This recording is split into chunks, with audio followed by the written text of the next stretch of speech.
Assassin's Creed Mirage truly sticks out from the entire series. The combination of something old and something new really makes it unique in its own way. I know there are already a lot of reviews out there, but this here is for the ones who haven't decided if they should buy the game or if they skipped the story behind Loki from Valhalla. What was originally planned as a DLC for Valhalla turned into a complete and new game. Luckily for us, as the consumer, they didn't charge full price for their game, even if it feels like one. Okay, let's be honest here, graphics-wise it's not a jump at all, because it looks exactly like Valhalla, but more about this later in this video. In Assassin's Creed Mirage we get to explore the rise of Basim, also known as Loki from Valhalla. As a lot of people, including me, weren't sure if they would like to play this particular character in an own entire game, I do have to say my concerns were wrong. Entirely wrong, to be honest. We don't only get to explore his unique story, also takes us back to an ancient Baghdad. And in my opinion, very interesting and well-designed showplace. We play Basim as a young and knowledge-thirsty man who wants to join the Hidden Ones.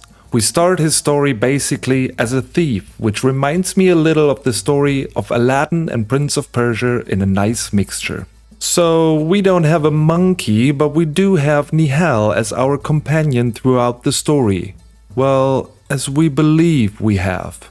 Early on in the story, Nihal and Basim go separate ways though, because a little accident happened while they were going together on a heist for a treasure. What Basim doesn't know at this point is he actually cannot just abandon Nihal. But I don't want to spoil more here about this particular relationship, because it makes it even more interesting and weird at the same time once you come closer to the end of their story. Once Basim joins the Hidden Ones because he has proven himself enough to join the Creed, his story and his thirst of knowledge begins. First things first though. It all starts in, let's say, a training camp where you get to learn all the basic knowledge an assassin needs to know. Of course, the main target of the game will be to find out who exactly is behind the masks of the Order and who their head is. Pretty much the same like in all the other Assassin's Creed games. But this particular title has actually a lot more to offer.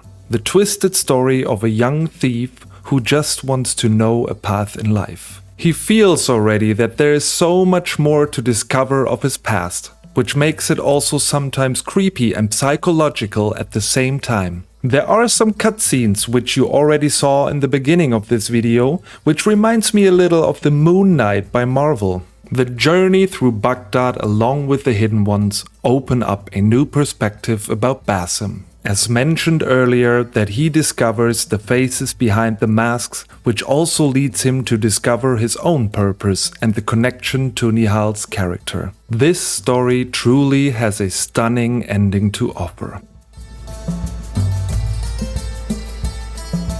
In terms of the gameplay, Ubisoft did everything right here.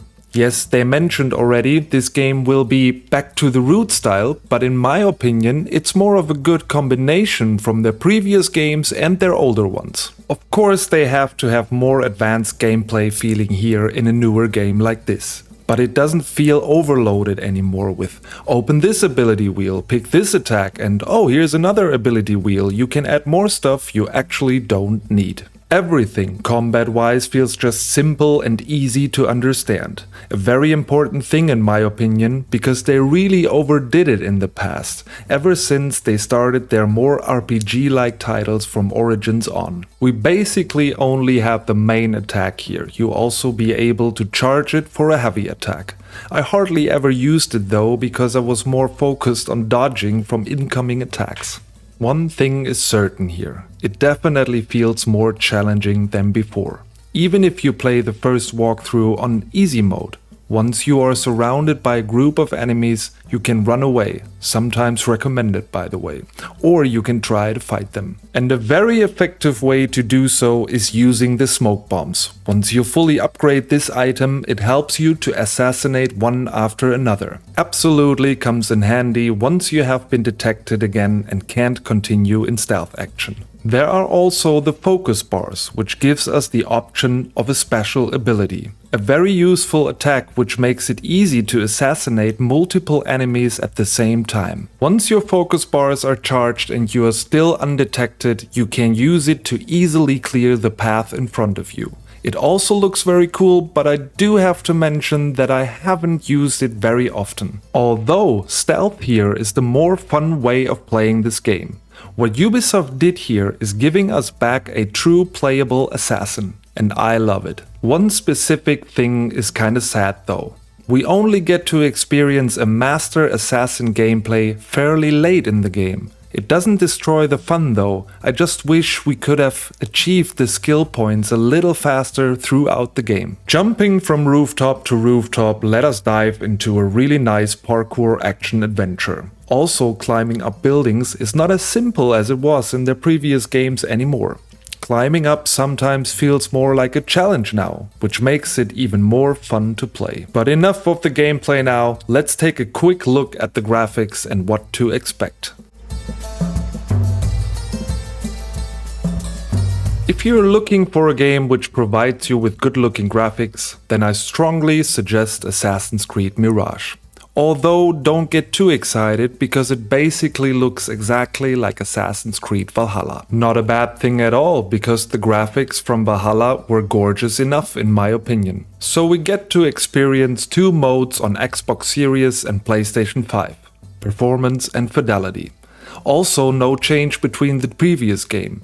The performance mode gives you up to 60 frames per second. And I strongly suggest this particular mode here, because the overall gameplay feels so much better. And since you have to reload the game when you want to switch back to fidelity mode, for example, it makes it hard to see a difference in terms of resolution. I am just glad we can enjoy this action-adventure game in 60 FPS mode at all. It makes gaming on console more enjoyable. And if you want to have a deep dive into the graphical options in Assassin's Creed Mirage, I suggest you check out the Digital Foundry review about it.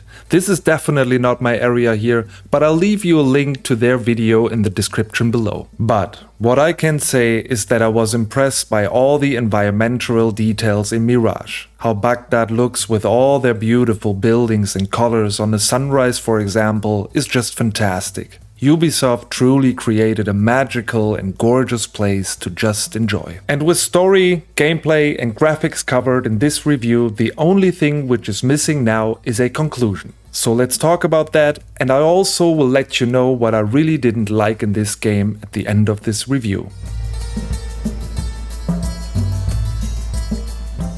What they have done wrong in Valhalla, they absolutely made it up with this title. My 100% walkthrough with all achievements or trophies took about 35 hours. A perfect time to finish and complete a game in my opinion. Honestly, if they wouldn't have mentioned that this game was originally planned as a DLC to Valhalla, they probably could have charged more.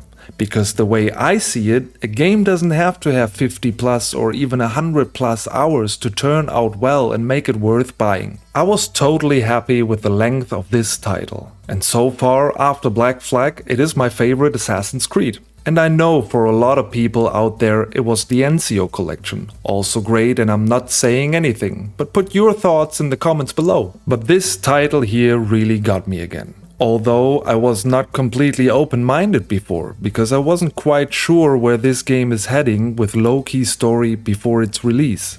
I was proven wrong. It definitely is a solid Assassin's Creed game for an absolutely fair price. So there is one thing which I truly was sad about.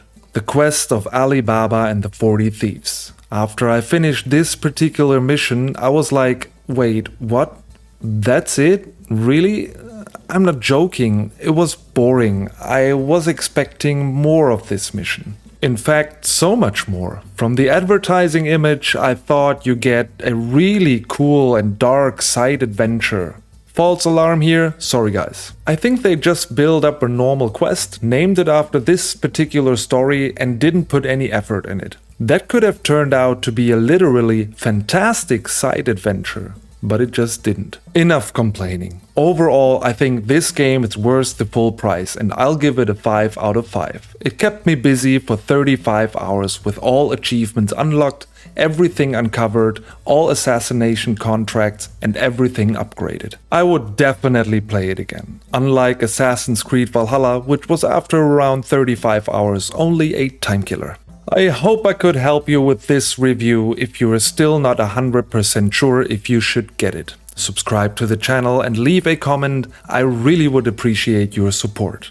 Love you all and see you next time on About Games STV.